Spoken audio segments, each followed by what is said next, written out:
சூரியபிரகாசம், நீங்கள் கடந்த வாரம் அமர்வில் பேசுகிறப்ப ஒரு விஷயத்த சொன்னீங்க. காங்கிரஸ் கட்சி மக்கள் பிரச்சனைகளுக்கெல்லாம் எதுவும் பெருசாக குரல் கொடுக்காம இருக்குது அப்படின்னு. அந்த காங்கிரஸ் கட்சி இந்த வாரம் தொடர்ந்து அதிகமான தலைவர்கள் குரல் கொடுத்துருக்காங்க ஜனநாயகனுக்காக. விஜயே பேசாத போது காங்கிரஸ் ரொம்ப முன்னெடுத்திருக்கு. காங்கிரஸ் வந்து எப்போவுமே வந்து பத்திரிகை ஒரு எமர்ஜென்சியில் ஒரு சின்ன அந்த கிஸ்ஸா குர்சிகா கேஸ் அந்த தவிர சுதந்திர போராட்டத்திலையும் சரி அதுக்கப்புறமும் சரி மக்களுக்காக தொடர்ந்து குரல் கொடுக்குற ஏகம் தான். அந்த கட்சியை விட்டு வெளில வந்து நேற்று ஜனநாயகனுக்கு குரல் கொடுத்தது. கண்டிப்பாக ஜனநாயகத்துக்கு குரல் கொடுத்தது. ஆமாம், இது வந்து ஜனநாயகத்துக்கு இருக்க பிரச்சனை வந்து நீங்கள் ஒரு நேரோ ஸ்கோப்பில் பார்க்கக்கூடாது. அது ஒரு பேன் இண்டியா ப்ராப்ளமும் ஆகும். ஏன்னா நான் நேற்று அந்த கேஸ் நடந்த போது சீஃப் கோர்ட்லேயும் பார்த்தேன். இல்லைங்க, ஏன் அந்த கேள்வியை நான் உங்கள்கிட்ட முன் வச்சேன் அப்படின்னா, நீங்கள் கடந்த வாரம் வரை காங்கிரஸ் கட்சியினுடைய ஒரு பிரமுகர், இன்றைக்கு அரசியல் விமர்சகராக மாறிட்டீங்க, இந்த கட்சியை விட்டு விலகிட்டீங்க. ரொம்ப சந்தோஷம். நீங்கள் சொன்ன காரணம் நான் தெளிவுபடுத்துகிறேன். நீங்கள் சொன்ன காரணம் மக்கள்கிட்டேருந்து அது காங்கிரஸ் அந்நியப்பட்டு போச்சு, எதிர்காலம் இல்லை அப்படிலாம் சொன்னீங்க. அங்கே இருக்க தலைவர்களுமே மக்கள் பிரச்சனையை பேசலைங்கிறாங்க. இடைநிலை ஆசிரியர்கள் போராடிட்டு இருக்காங்க, பகுதி நேர ஆசிரியர்கள் போராடிட்டு இருக்காங்க, ஊரக வளர்ச்சித்துறை பணியாளர்கள் போராடிட்டு இருக்காங்க. அதற்கெல்லாம் எந்த அளவுக்கு காங்கிரஸ் பேசுனாங்கன்னு தெரியல. ஆனால் ஜனநாயகன் படத்துக்கு அவ்வளவு தலைவர்கள் எம்பிக்கள் பேசிக்கிட்டே இருக்கிறாங்க. மேலிட பொறுப்பாளர் தொடங்கி தரவு இதிலிருந்து நீங்கள் வந்து ஒன்று இன்ஃபோ பண்ணிக்கலாம். ஊழல் மிகுந்த திமுக ஆட்சியோட வந்து நான் ஏற்கனவே பல தொலைக்காட்சி விவாதங்களை சொல்லியிருக்கேன். திமுக வந்து சம்பாதித்து இருக்கின்ற பாவ மூட்டையை காங்கிரஸ் சுமக்கக்கூடாது. திமுக ஒரு முழுகும் கப்பல், அதில் காங்கிரஸ் சேர்ந்து முழுகக்கூடாதுன்றதுல இப்போ கிடையாது. கடந்த 3 மாசமா நான் தொடர்ந்து எல்லா தொலைக்காட்சி விவாதங்களையும் சொல்லிட்டு இருக்கேன். இப்போ நீங்கள் சொன்னீங்க, உங்கள் தலைப்புக்கு வருவோம். உங்கள் தலைப்பு என்ன? தேர்தல். யார் கனவு பலிக்கும்? மக்கள் கனவு பலிக்கும். விஜய் என்ற ஒரு இளைஞர் தன்னுடைய வருட 300 கோடி சம்பாத்தியத்தை தொலைத்து விட்டு இல்லை வந்து தியாகம் செய்து விட்டு மக்களுக்காக உழைக்க வேண்டும், வேலை செய்ய வேண்டும், ஊழலற்ற ஆட்சியை தரணும்னு சொல்லி ஒரு பொதுவெளிக்கு ஒருத்தர் வராரு. அவரை வந்து எப்பாடுபட்டாவது வந்து நம்ம கரையாற்றணும்னு சொல்லி மக்கள் வந்து கனவு கண்டுட்டு இருக்காங்க. அது கனவு வந்து நனவாகும். ஏன்னா நீங்கள் வந்து அதிமுகவையும் திமுகவையும் பாருங்கள். இவங்க 200ன்னா உடனே வந்து ஒரு 10. இவங்க எந்த ஜோசியரை போய் பார்க்குறாங்கன்றது திமுகவும் அதிமுகவும் தெரியல. ஏன்னா திமுக 200ன்னா அவங்க 210ன்றாங்க. 200 டிஎம்கே என்னன்னு சொல்லுங்க, எம்எல்ஏ வெற்றி பெற இலக்கு. ஆமாம், அதுதான் சொல்கிறேன், வெற்றி பெற. ஆமாம், நாங்கள் இந்த 200 மீட்டிங்க்கு ஆள் சேர்க்கறது நான் சொல்லலை.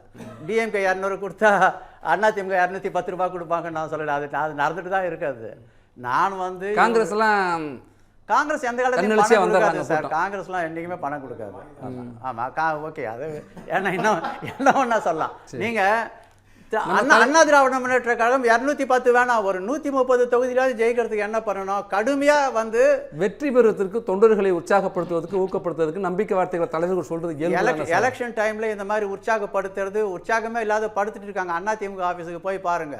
ஒரு நேர்காணல் 2வது நாள் சார், நான் ஜெயலலிதா திமுக கூட்டணியிலேயோ அல்லது நீங்க இப்ப ஆதரிக்கிற தாவேக்காவிலே என்ன ஏதுன்னு ஒரு முடிவுக்கோ அல்ல, இப்பதான் குழுவே அமைச்சிருக்காங்க.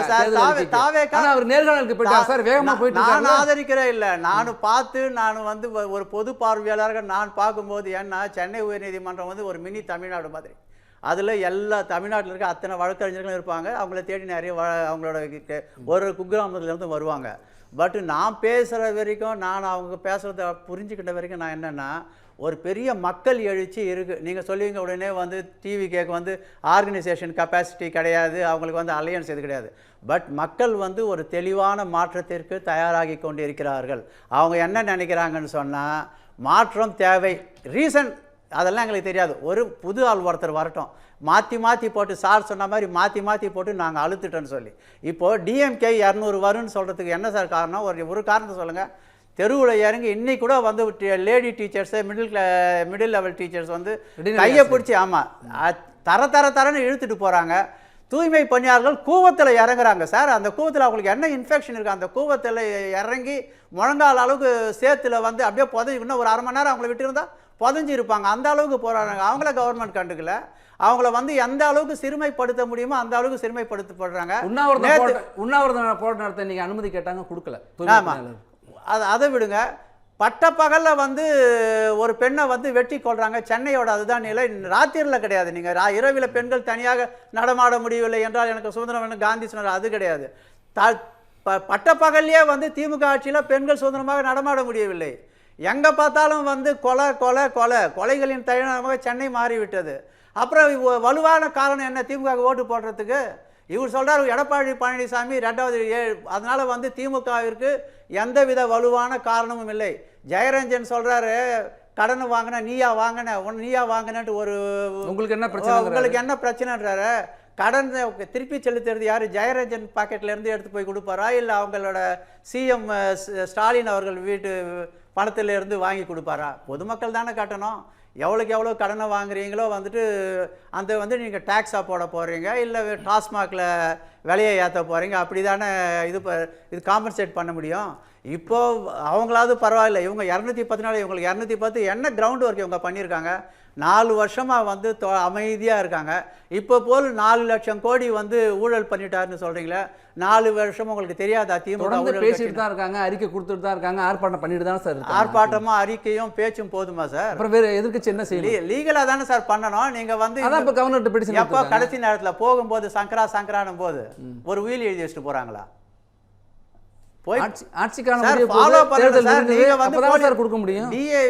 டிவிஎஸ்சியில் கம்ப்ளைண்ட் கொடுக்கணும். இல்லைன்னு சொன்னால் நேராக வந்து உயர்நீதிமன்றத்துக்கு போனோம், உயர்நீதிமன்றம் உச்சநீதிமன்றம் போனோம். மக்கள் போராட்டத்தை வந்து பெருவாரியான மக்கள் போராட்டத்தை நடத்தணும் சார். சும்மா தெருமுனை கூட்டம் 10 பேர் மக்கள் ஒரு எழுச்சியோடு மாற்றத்துக்கு தயாராக இருக்கிறாங்க. ஆனா அரசியல் கட்சிகளும் தலைமைகளும் அதை சரியாக அறுவடை செய்யறதுக்கு இல்லங்கிறீங்க. அதனால இல்லாதனால புதிய ஒரு விஜய் பக்கமா மக்கள் வந்து போயிட்டு இருக்காங்க. தொடர்ந்து பேசலாம், அடுத்த சுற்றுல விரிவாக பேசலாம். சூரியபிரகாசம், மக்கள் செல்வாக்கை இழந்துட்டுன்னு காங்கிரஸ் நீங்க சொன்னீங்க. ஒரு முதன்மை சக்தியாக மாற்று சக்தியாக விஜய் வர்றாருன்னு சொல்றீங்க. அந்த விஜயை நோக்கி காங்கிரஸ் போறது விஜயையும் முழுகடிச்சிடாதா? முழுகடிக்காது. என்னோட கணிப்பில் வந்து விஜய் வந்து அபரிதமான மக்கள் செல்வாக்கை பெற்றுக்கொண்டிருக்கிறார். இப்போ பேரலை வந்து சுனாமி ஆகுன்னு நான் கணிக்கிறேன், என்னோட பர்சனல் கணிப்பு. காங்கிரஸோட ஓட் பேங்க்கு நான் ஏற்கனவே சொன்ன மாதிரி ட்ரெடிஷ்னல் ஓட் பேங்க்னு ஒன்று இருக்குது. பரம்பரை காங்கிரஸ்காரர்கள், திமுகவையே அடியோடு வெறுக்கிற சில காங்கிரஸ்காரர்கள், நிறைய காங்கிரஸ்காரர்கள் உங்களை போல என்ன மாதிரி முன்னாள் இப்போ காங்கிரஸ் முன்னாள் காங்கிரஸ்காரர்கள், அது மாதிரி நிறைய ஒரு லார்ஜ் சங்க் ஆஃப் ஓட்டர்ஸ் வந்து ஐடியலாக இருக்காங்க. நீங்கள் வந்து டிஎம்கேவோட அலையன்ஸ் இல்லை. செகண்ட் திங் வந்து விஜய் வந்து கிரெடிபிள் ஆல்டர்னேட்டிவாக மக்கள் நினைக்கிறாங்க. எல்லாருமே சொல்ற ஒரே வார்த்தை ஒரு மாற்றம் வேண்டும், மாற்றம் வேண்டும், மாற்றம் வேண்டும். அந்த தேர்தலையும் மாற்றம் வேண்டும் சார். இந்த எலெக்ஷன் அன்புமணி ராமதாஸ் மாற்றம் முன்னேற்றம் அன்புமணின்னு சொல்லி நடைபெறலாம் போனா இல்ல சார். இந்த எலெக்ஷன் வந்து யூனிக் எலெக்ஷன். இது வந்து 4 விதிகளுக்கு உட்பட்ட ஒரு எலெக்ஷனே கிடையாது. இதில் வந்து ஜென் கிட்ஸ்லேருந்து 45 வயசு இருக்க வரைக்கும் வந்து பெருவாரியாக ஓட்டு போட போகிறாங்க. நீங்கள் அது மாத்திரம் இல்லை, ஒரு தொகுதியிலையும் வந்து கள்ள ஓட்டு திருட்டு ஓட்டு போட்டு இருந்த ஒரு கூட்டம் வந்து வெளியேற்றப்பட்டு இருக்கிறது. 1/3 வெளியேற்றப்பட்டிருக்கு. அதாவது Jeanine voters for the first election இதுவாக தான் இருக்கும். அந்த இதில் வந்து இது திமுகவிலும் அதிமுக ஆட்சியிலும் பாதிக்கப்பட்ட ஆனால் வெளியிலே வராத ஏராளமான இளைஞர்கள் திரண்டு கொண்டிருக்கிறார்கள் ஒரு அணி. உங்கள் வாதப்படியே வச்சுக்கோங்க சார். இளைஞர்கள்லாம் பெருமளவில் விஜய்க்கு இருக்கிறாருன்னா இப்போ அதிமுகவில் இளைஞரணி இல்லையா, திமுகவில் இளைஞரணி இல்லையா, பாஜகவில் இளைஞரணி இல்லையா, நாம் தமிழர் கட்சியில் இளைஞர் அவங்கெல்லாம் வந்து மைக்ரேட் ஆவாங்க தான் நான் சொல்கிறேன். ஏன்னா எந்தவித பலனும் பெறாமல் கட்சிக்காக லட்சியத்திற்காக உழைத்த ஏராளமான திமுக இளைஞர்களும் அதிமுக இளைஞர்களும் விஜய் பக்கம் வருவார்கள் தான் நான் சொல்கிறேன். அவங்கெல்லாம் வந்து ஒரு மாற்றத்திற்காக ஒரு மாற்றம் வேணுன்றாங்க. நீங்கள் வந்து நீயா கடன் கட்ட போகிறோன்னு கேட்குற ஒரு பொருளாதார நிபுணரை வச்சு நான் நடத்துகிற அரசு பேரில் மக்களுக்கு எப்படி சார் நம்பிக்கை வரும்? மக்கள் தெருவில் சுதந்திரமாக நடக்க முடியல, பெண்கள் வந்து வீட்டை பிளாட்ஃபார்ம் விட்டு தாண்ட முடியலன்ற ஒரு சூழ்நிலை இங்கே இருக்குது. எங்கே பார்த்தாலும் போதை கலாச்சாரம் அதெல்லாம் கடந்து இந்தியாவிலேயே முன்னோடியான திட்டங்களை கொண்டு வந்திருக்கோம். நிறைய நலத்திட்டங்கள். எதை சொல்லுங்க, பெண்கள் இந்த உரிமை தொகை, இலவச விலையில்லா அதால ஏற்பட்ட சோசியல் இது என்னாச்சு, சேஞ்சஸ் என்னன்னு சொல்லுங்க. சமுதாய மாற்றம் என்ன ஆச்சு? பெண்கள் அதிகமாக வேலை செய்கிற மாநிலம் தமிழ்நாடுங்கிறாங்க. பெண்கள் எப்பவுமே தான் வேலை செய்கிறாங்க தமிழ்நாட்டில். இப்போ புதுசாக இவங்க டிஎம்கே வந்தால் வேலை வாய்ப்பு ஏற்படுத்துனாங்க. எப்பவுமே பெண்கள் வந்து ஒரு பெரிய ஒர்க்கிங் ஃபோர்ஸ் சார். இதுக்கு முன்னாடி அக்ரிகல்ச்சரில் இருந்தாங்க, இப்போ சர்வீஸ் செக்டரில் வந்திருக்காங்க. அதனால வந்து சார் டிஎம்கே வந்து 50% முடிச்சிடுச்சுன்னா என்னோட நான் இது பண்ண 50% போய் எல்லா இடத்துலையும் போய் சேர வேண்டிய இடத்துல சேர்ந்துச்சுன்னு நினைக்கிறேன். எனக்கு புரியல, பார்வையாளர்களுக்கு புரியும் நினைக்கிறேன். ஆமா, அதனால வந்து சேஃபா இருக்கா டிஸ்ட்ரிபியூட் பண்ணிடலாம்னு நினைக்கிறாங்களோ என்னமோ. பட் அதுதான் நான் புரிஞ்சு கொண்ட வகையில் வந்து அந்த 50%. சூரியபிரகாசம் சார், நிறைவு கருத்து சுருக்கமா. விஜய் கனவு நிச்சயமாக பலிக்கும். மக்கள் அவர் கனவை நனவாக்குவார்கள். அவர் கண்ட கனவு திமுகவும் தாவேக்காவும் நேரடி போட்டி. அவர் நடிச்ச கடைசி படமே ரிலீஸ் ஆகுற சிக்கல் அதுக்கே அது ஒரு ஆடட் அட்வான்டேஜ். மக்கள் ஆதரவு இன்னும் பெருகிறதுக்கு 80% இருந்த மக்கள் ஆதரவு 100% போக போறதுக்கு அது ஒரு பெரிய காரணியா இருக்கும். மௌன புரட்சி, விஜயோடைய மௌன புரட்சி, விஜயோடைய மௌன புரட்சி ஏற்படுத்துறீங்களா? மக்கள் வந்து கொதிச்சு இருக்காங்க சார். மக்கள் வந்து அது ஒரு படமா பார்க்கல. தமிழனின் கலாச்சார உரிமை, தமிழின் கலைப்படைப்பு, 1008 பிரச்சனை இருக்கு. ஒரு சினிமாவுக்காக மக்கள் பெருசா எடுத்துக்குவாங்க. இல்ல, எப்பவுமே ஒரு சின்ன சினிமா வந்து ஏகப்பெரிய மாற்றத்தை ஏற்படுத்தி இருக்கு. அமெரிக்கால வந்து இனவெறியை ஒழிச்சதே ஒரு சின்ன சினிமா தான். இது மாதிரி கருப்பர்கள் வந்து நாசால ஒர்க் பண்றதுக்கு பாத்ரூம் இல்லைன்ற ஒரு சிறிய பிரச்சனை தான் வந்து அது வந்து அதனால திமுகவா தாவேக்காவான்னு களத்தை அமைக்கணும்னு விஜய் நினைச்சாரு. அது இன்னைக்கு நனவாய். நன்றி நன்றி. இந்த பண்டிகை நாட்களை முன்னிட்டு வில்லா மனைகளை முன்பதிவு செய்து ஸ்டாம்ப் டியூட்டியில் 50% வரை தள்ளுபடி பெறுங்கள். Premium villa plots across Tamil Nadu from 4.5 lakhs to 3 crores. One layer G Square. For details call 8939750009.